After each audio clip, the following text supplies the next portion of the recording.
dia, meus irmãos. Quero convidá-los a abrir as suas Bíblias na primeira carta de Paulo aos Coríntios, capítulo 15. Nós vamos ler do verso 1 ao verso 19. Primeira aos Coríntios, capítulo 15, versículos de 1 a 19. Antes que você estranhe, hoje nós não vamos falar sobre o nascimento de Jesus. Está acontecendo uma série de mensagens no mês de dezembro. Pastor Erickson falou na primeira mensagem sobre o nascimento de Jesus. Domingo passado, o pastor Alisson falou sobre o ministério de Jesus, que ele veio, cumpriu cabalmente, até a morte na cruz, pagando os nossos pecados.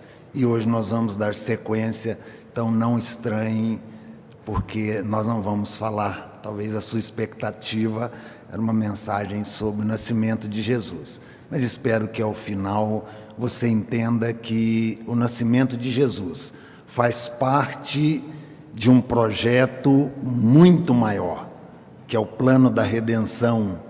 É parte do plano da redenção, o Emanuel, o Deus conosco. 1 Coríntios, capítulo 15, versos 1 a 19, nos diz: Irmãos, venho lembrá-los o evangelho que vos anunciei, o qual recebestes e no qual ainda perseverais. Por ele também sois salvos, se retiverdes a palavra, tal como vô-la preguei, a menos que tenhais crido em vão. Antes de tudo vos entreguei o que também recebi, que Cristo morreu pelos nossos pecados, segundo as Escrituras, e que foi sepultado e ressuscitou ao terceiro dia, segundo as Escrituras. E apareceu a Cefas, e depois aos 12. Depois foi visto por mais de 500 irmãos de uma só vez, dos quais a maioria sobrevive até agora, porém alguns já dormem. Depois foi visto por Tiago, mais tarde por todos os apóstolos. E afinal, depois de todos, foi visto também por mim, como por um nascido fora de tempo. Porque eu sou o menor dos apóstolos, que mesmo não sou digno de ser chamado apóstolo, porque persegui a igreja de Deus. Mas, pela graça de Deus, sou o que sou, e a sua graça que me foi concedida não se tornou vã. Antes, trabalhei muito mais do que todos eles. Todavia, não eu, mas a graça de Deus comigo. Portanto, seja eu ou sejam eles, assim pregamos e assim crestes. Ora, se é corrente pregar-se que Cristo ressuscitou dentre os mortos, como, pois, afirmam alguns dentre vós que não há ressurreição de mortos? E se não há ressurreição de mortos, então Cristo não ressuscitou. E se Cristo não ressuscitou, é vã a vossa pregação, é vã a vossa fé. E temos tido por falsas testemunhas de Deus, porque temos asseverado contra Deus que ele ressuscitou a Cristo, o qual ele não ressuscitou, se é certo que os mortos não ressuscitam. Porque se os mortos não ressuscitam, também Cristo não ressuscitou. E se Cristo não ressuscitou, é vã a vossa fé, e ainda permaneceis nos vossos pecados. E ainda mais, os que dormiram em Cristo pereceram. Se a vossa esperança em Cristo se limita apenas a essa vida, somos os mais infelizes de todos os homens. Oremos. Santo e eterno Deus, nós estamos mais uma vez na Tua presença e aqui viemos para prestar culto, adoração e louvores ao teu nome. Aceita o nosso culto, a nossa adoração. Fala conosco, ó Pai, através da tua palavra inspirada pelo teu Santo Espírito. Pedimos que o teu Santo Espírito ilumine a nossa mente, a nossa compreensão e aplique a tua palavra às nossas vidas, para que a cada dia a nossa vida seja vivida unicamente para a glória do nome do Senhor. Obrigado, Senhor, por este momento. Abençoa, Senhor, cada coração aqui presente nesta manhã e também aqueles que nos assistem pela internet. É a nossa oração em nome de Cristo Jesus. Amém. Quando nós comemoramos o Natal, é de suma importância que compreendamos não somente este evento, o significado dele, mas também é importante nós compreendermos que ele faz parte de um plano muito maior, o plano da redenção. A redenção do ser humano caído em pecado, plano este elaborado por Deus lá na eternidade, antes que houvesse mundo, antes da fundação do mundo. É importante nós compreendermos, não somente o nascimento de Jesus, mas a sua vida, a sua morte, a sua ressurreição, a sua segunda vinda. É importante neste momento. Com certeza, se nós fizéssemos uma pesquisa quanto à compreensão do verdadeiro sentido do Natal, muitos talvez não compreendessem nem o nascimento de Jesus, nem porque ele nasceu, porque ele veio ao mundo, porque ele nasceu naquela manjedoura, porque ele se encarnou.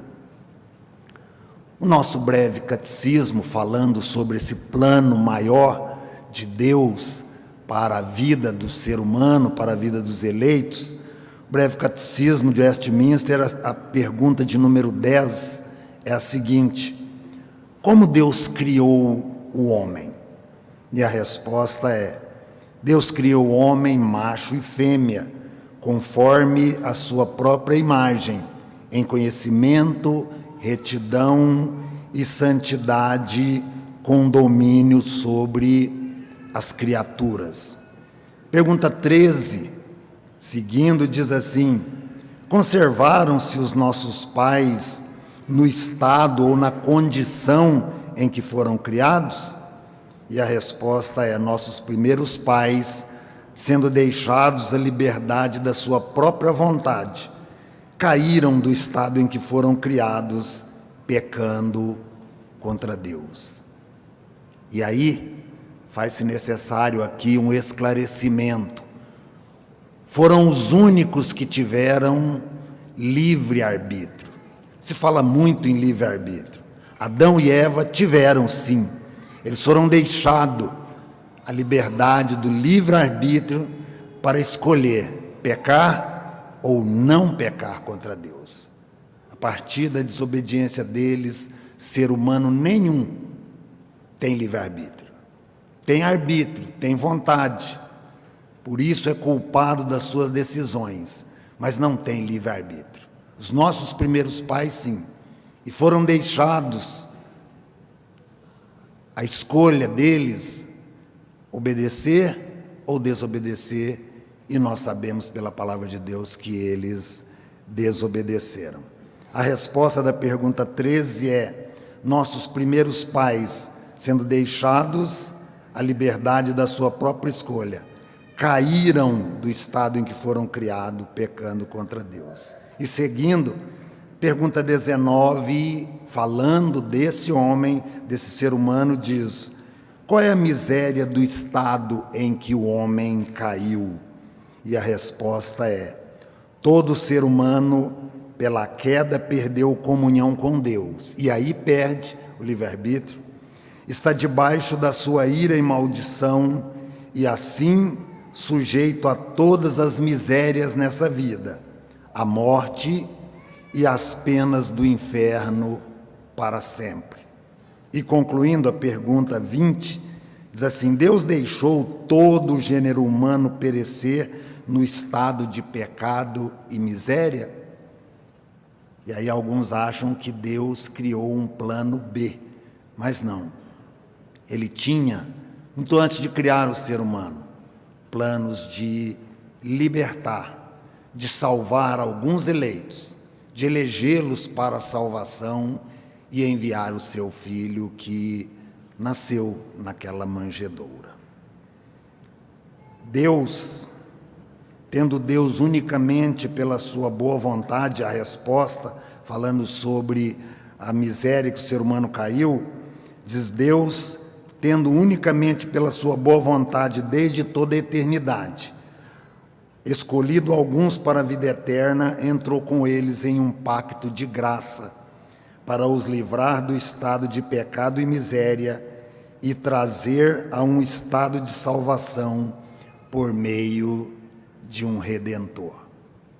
Por isso eu disse que é importante nós entendermos não somente o nascimento desse Redentor, mas um plano maior que Deus tinha para a salvação daqueles que Ele elegeu para a vida eterna e entrou com eles em um pacto.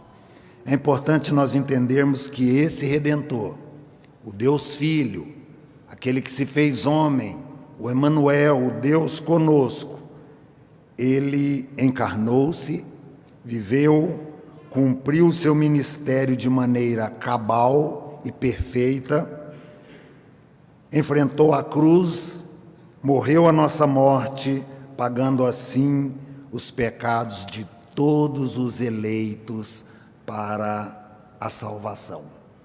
Mas se nós parássemos aqui, não teria sentido nós estarmos aqui nesta manhã, se a história parasse aqui. Se Cristo viesse a esse mundo, morresse na cruz, pagasse os nossos pecados e a história parasse aí, não teria nenhum sentido nós estarmos aqui. A nossa fé, nossa confiança em Deus seria vã, porque Ele estaria sob o domínio da morte. Ele estaria sob o domínio da morte e não teria condição de ser o nosso Salvador, o nosso Redentor. O texto que nós lemos, o apóstolo Paulo trata com a igreja de Corinto alguns problemas que estavam prejudicando a vida da igreja. Ele começa no capítulo 1 e vai até o capítulo 14. E aqui, neste capítulo, de maneira especial, o apóstolo Paulo dedica um tempo maior para tratar de um assunto que era e é fundamental para a fé cristã. Paulo trata de vários outros assuntos, até de maneira breve, mas aqui ele gasta 58 versículos, em um capítulo longo, bem explicado, claríssimo, para tratar de um assunto que é fundamental, que sem ele todo o cristianismo vai abaixo. A nossa fé não tem sentido, ela é vã. Havia, versículo 12 deixa bem claro sobre isso, havia entre os coríntios alguém que afirmava não haver ressurreição de mortos.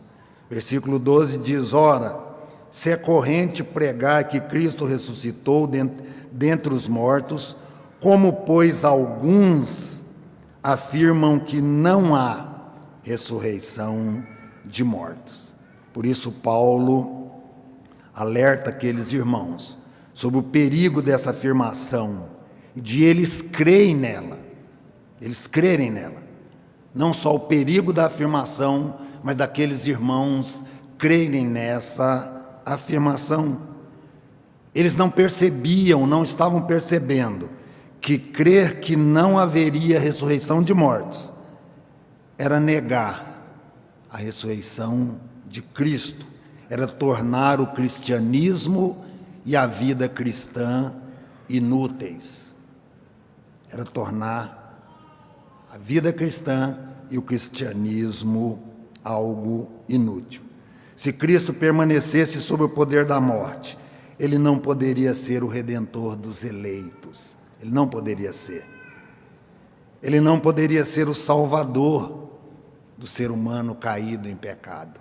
E por isso, eu afirmei que não teria sentido nós estarmos aqui nesta manhã.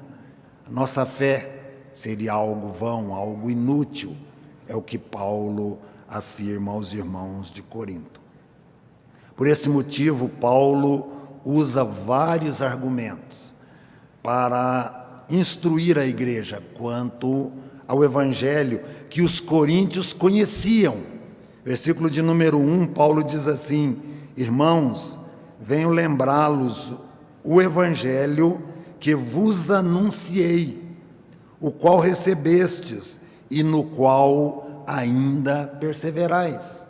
Paulo está trazendo à memória deles o evangelho que eles ouviram, que eles creram. E apesar de todas as dificuldades daquela igreja, eles perseveravam neste evangelho.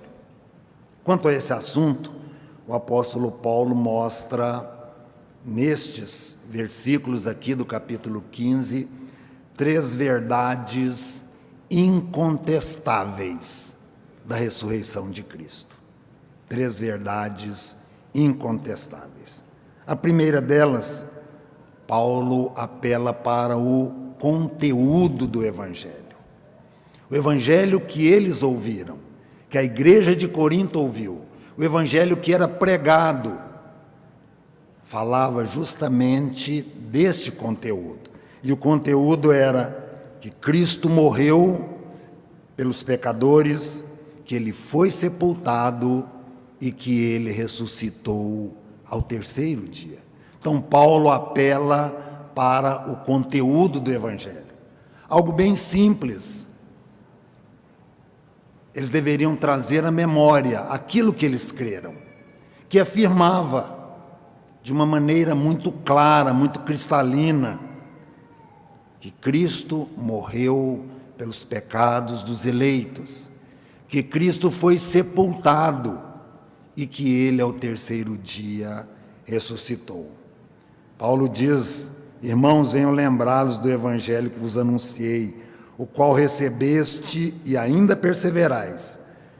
Por ele também sois salvos se retiverdes a palavra tal como vô-la preguei, a menos que tenhais crido em vão. Antes de tudo vos entreguei o que também recebi, que Cristo morreu pelos nossos pecados, segundo as Escrituras, e que foi sepultado e que ressuscitou ao 3º dia, segundo as Escrituras. Então, Paulo apela para o conteúdo do evangelho, que mostrava Cristo pagando os pecados dos eleitos, sendo sepultado e ao 3º dia ressuscitando. Isto, Paulo deixa bem claro, segundo as Escrituras, segundo o Velho Testamento, mostrando aí uma conexão entre o Velho e o Novo. Então Paulo diz: olha, eu estou transmitindo a vocês não algo novo, não algo que eu inventei, mas está nas Escrituras. Aqueles que conheciam Gênesis a Apocalipse sabiam em detalhes que esse menino nasceria, que ele cresceria, cumpriria seu ministério, morreria e ressuscitaria ao 3º dia. Por isso Paulo deixa bem claro para aqueles irmãos, para que eles pudessem refletir sobre a evidência, a clareza do evangelho que eles creram e ainda perseveravam. Mas Paulo vai tratar também de outra verdade, as evidências que comprovavam que Cristo ressuscitou. Não somente ele apela para o conteúdo do evangelho, mas também ele mostra evidências históricas do nascimento de Jesus. Capítulo 15, versículos de 5 a 8, ele diz assim: e apareceu a Cefas e depois aos 12, Depois foi visto por mais de 500 irmãos de uma só vez, dos quais a maioria sobrevive até agora, porém alguns morreram, alguns já dormem. Depois foi visto por Tiago, mais tarde por todos os apóstolos. E afinal, depois de todos, foi visto por mim, como por um nascido fora de tempo. Versículo 11, ele diz: portanto, seja eu, Paulo, ou eles, os apóstolos, assim pregamos e assim cremos. Ele mostra evidências históricas da ressurreição de Jesus. A ressurreição de Cristo era um fato histórico. Ele cita pessoas que os crentes de Corinto conheciam pessoalmente e conheciam também, a cristandade toda, conheciam os apóstolos que pregavam esse evangelho e afirmavam que Cristo ressuscitou. Portanto, duvidar da ressurreição do corpo e, consequentemente, duvidar da ressurreição de Cristo era o mesmo que negar o evangelho e a história. Era um fato histórico, incontestável. Algo se faz importante aqui. Eu me lembro que eu tinha até algum tempo o costume de curtir algumas coisas na internet e compartilhar.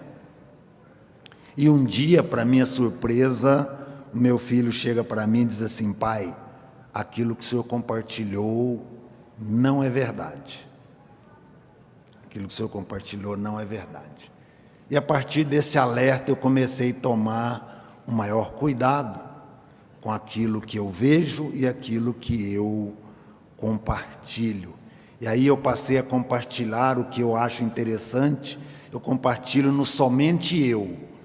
Guardo lá e depois vou analisar, ver realmente se aquilo é verdade ou é uma chamada fake news que nós conhecemos muito bem.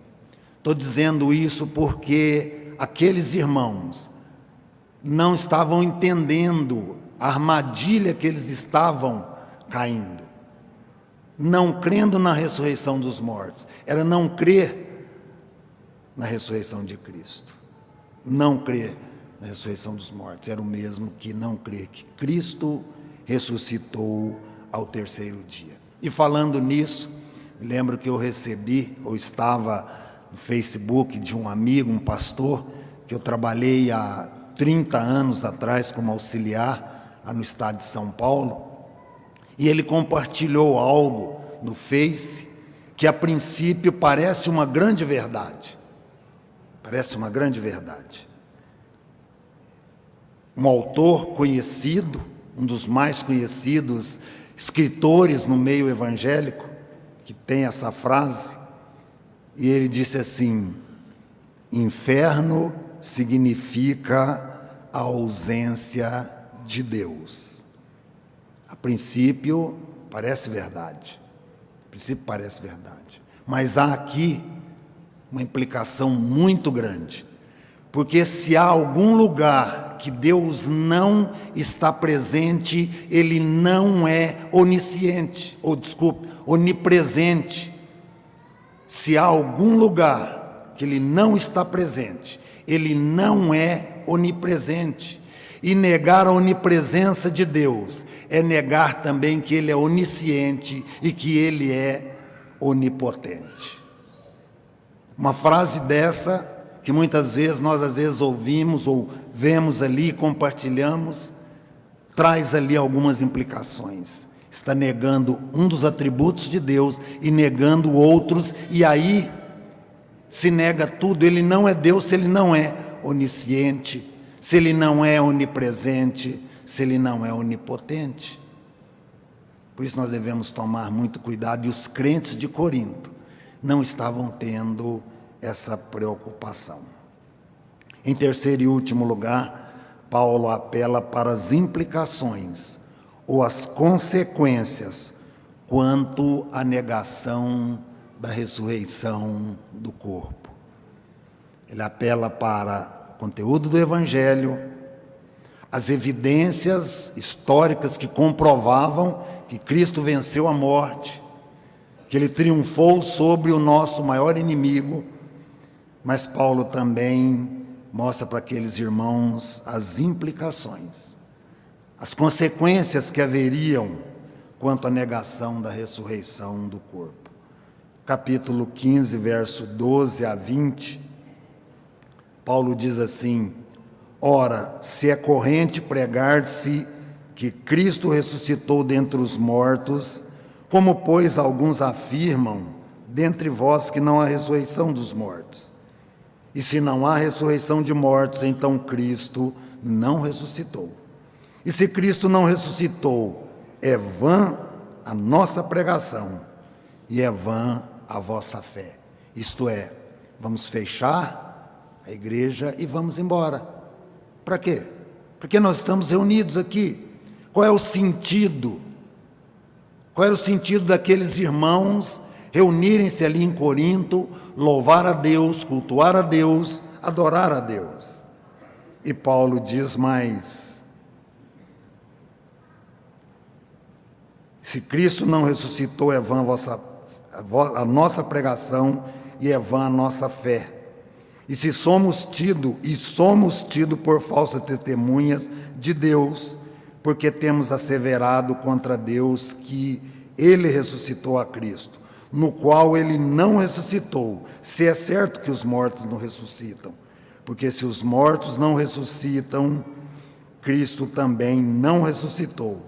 E se Cristo não ressuscitou, é vã a vossa fé e ainda permaneceis nos vossos pecados. E ainda mais, os que dormiram em Cristo pereceram. E aí ele diz: se a nossa esperança em Cristo limita-se apenas a essa vida, somos mais infelizes de todos os homens. As consequências de crer que não havia ressurreição de mortos, isso implicava também na negação da ressurreição do Senhor Jesus. E se Ele não ressuscitou, tudo cai por terra. Nada tinha sentido, nada tinha valor. Quanto a essas implicações, ele fala nos versículos 13 e 16, que negando a ressurreição dos mortos, negava-se a ressurreição de Cristo. Negando-se a ressurreição dos mortos, tornava o Evangelho e a fé algo inútil. E há uma implicação: negando a ressurreição dos mortos, acusava não só os apóstolos de falsas testemunhas, mas o próprio Deus. Eles não entendiam que não somente a acusação era contra os apóstolos, mas era contra o próprio Deus, porque Paulo afirmava categoricamente que o que ele pregava, o que estava no Evangelho, estava nas Escrituras. E quem inspirou as Escrituras? Ele diz a Timóteo que toda a Escritura é inspirada por Deus. Então essa acusação também negava as Escrituras, porque lá estava registrado que Cristo ressuscitou. Essa implicação também havia quanto ao sacrifício de Cristo na cruz, foi totalmente sem valor. E aí no verso 17 ele diz assim: e se Cristo não ressuscitou, é vã a vossa fé, e ainda permaneceis nos vossos pecados. A conta estava ainda intacta, a conta estava no vermelho ainda. Se Cristo não ressuscitou, vocês permanecem com uma dívida impagável para o ser humano na presença de Deus. Essas eram as implicações. E também aqueles que morreram na fé pereceram. Quantas vezes, ao participar do sepultamento de um irmão, de uma irmã, nós falamos justamente sobre isso. Que bom que, apesar da morte, morreu em Cristo. Morreu em Cristo. Esse é um consolo que nós temos quando morre alguém em Cristo.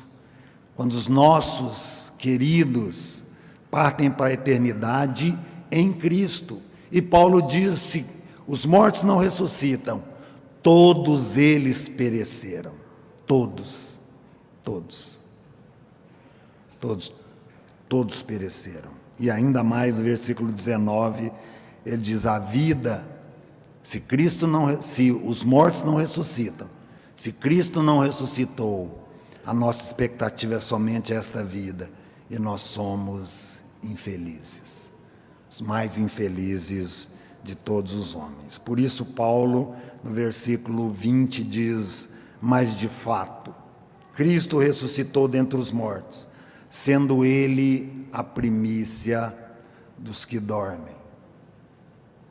E ainda mais falando sobre essa questão, Paulo diz assim: se os mortos não ressuscitam, comamos e bebamos, porque amanhã morreremos.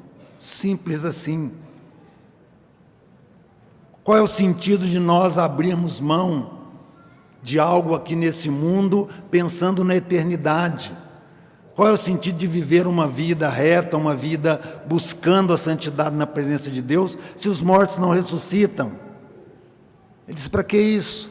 Qual é o sentido disso? Comamos e bebamos, porque amanhã morreremos. É a única expectativa que o ser humano tem. Se Cristo não ressuscitou, se os mortos não ressuscitam. Concluindo, pensando não somente na igreja de Corinto, mas na PIPG, na primeira igreja presbiteriana de Goiânia, pensando na igreja cristã de maneira geral nos nossos dias. O que levou Paulo a escrever esse capítulo é justamente conversações que estavam acontecendo ali. Ele diz: olha, a conversação, as más conversações corrompem os bons costumes.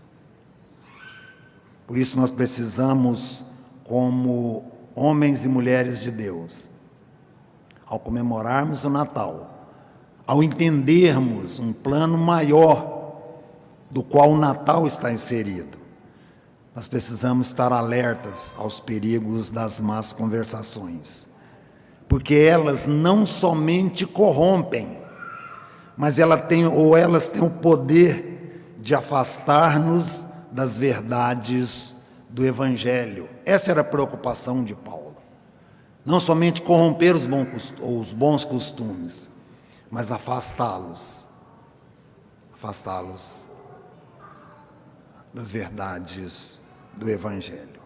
Falando sobre isso na sua segunda carta, o apóstolo Pedro, no capítulo 3, verso 18, diz assim: antes crescei na graça e no conhecimento do nosso Senhor e Salvador Jesus Cristo. A outra questão, a outra aplicação é que a ressurreição de Cristo é a garantia de que nós ressuscitaremos um dia, quando Ele voltar. Por isso eu costumo usar uma redundância.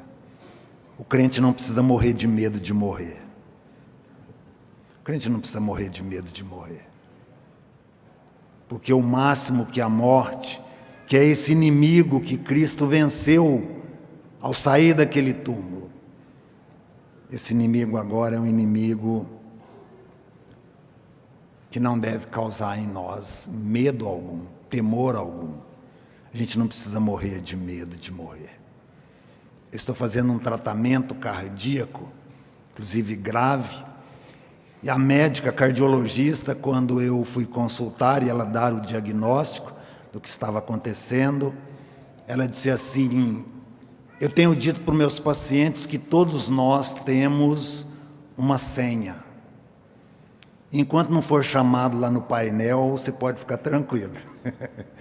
Você pode ficar tranquilo. Enquanto não chamar no painel, não há motivo nenhum para temor. Não há. Porque Cristo venceu a morte. Por isso Paulo, de uma maneira irônica, diz: onde está a morte, teu aguilhão? Onde está? A ressurreição de Cristo é a garantia de que nós ressuscitaremos no último dia. Por isso Paulo diz, mas de fato Cristo ressuscitou. Ele ressuscitou. E Ele é a primícia. Ele é a primícia dos que dormem. Aqueles que dormiram, nós que ainda vamos dormir se Cristo não retornar e nós estivermos vivos. Essa é a vitória daquele menino que nasceu lá em Belém. Cresceu, viveu, morreu na cruz, ressuscitou ao terceiro dia. Eu achei interessante na cantata de domingo passado, quando falava que lá no berço havia já a sombra de uma cruz. Era o plano maior de Deus, lá no berço, a sombra de uma cruz.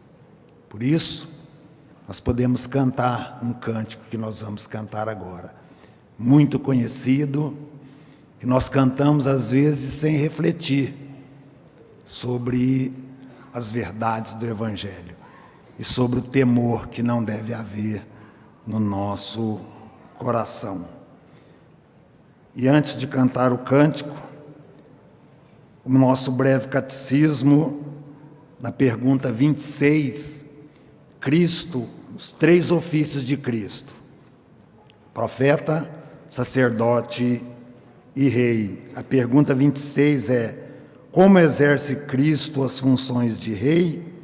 E a resposta é: Cristo exerce as funções de rei, sujeitando-nos a si mesmo, governando-nos e protegendo-nos, contendo e subjugando todos os nossos inimigos, todos.